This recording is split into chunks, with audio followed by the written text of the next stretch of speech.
Well, howdy there, Internet people. It's Bo again. So tonight we're going to talk about wordplay.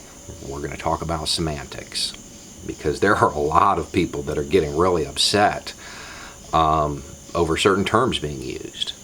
We need to figure out if that term is appropriate, because saying that our current detention facilities mirror detention facilities historically, well, that's become an insult to the American pride, because there's no way that it can happen here, right?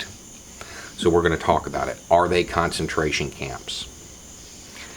First, we're going to go over the conditions inside of them.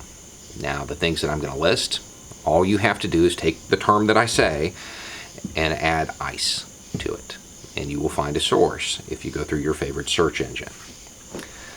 Sleep deprivation. Temperature extremes. Solitary without cause. These are all forms of torture, by the way.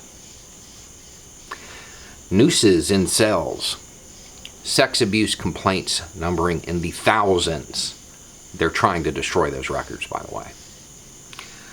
An unknown number of deaths. The conditions themselves, the more basic conditions. Contaminated food, rotten meat. The lawyer for the government was just arguing that they don't really have an obligation to provide them with sleep or beds or toothbrushes, toothpaste, soap. Don't need to provide them with that. Those are pretty horrible conditions. Those are pretty horrible conditions. What do the experts say? Are they concentration camps? George Takei, who was in a concentration camp as a guest, he says they're concentration camps. Andrea Pitzer, who literally wrote the book on concentration camps, one of the world's most foremost experts on the subject, says they're concentration camps, says that they fit nicely into the definition, and wants people to know the same thing is happening here and now in reference these detention facilities and the German ones. Mike Godwin of Godwin's Law, the guy who created an adage because he didn't like false comparisons to the Holocaust, he says they're concentration camps. Now, the argument is, but we're not killing anybody. Well, that's fine. We're not calling them death camps. The concentration camp network was built first. The death camps were added later. Yes, they are concentration camps. But I do agree we need to find some way to differentiate between the German ones and our own. I think that's important. So rather than simply calling them concentration camps, we need to call them Trump concentration camps, or the Trump network of concentration camps.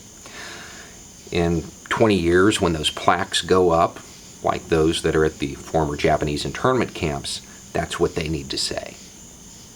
He wanted a monument to himself. He wanted a legacy. That's why he wanted that stupid wall.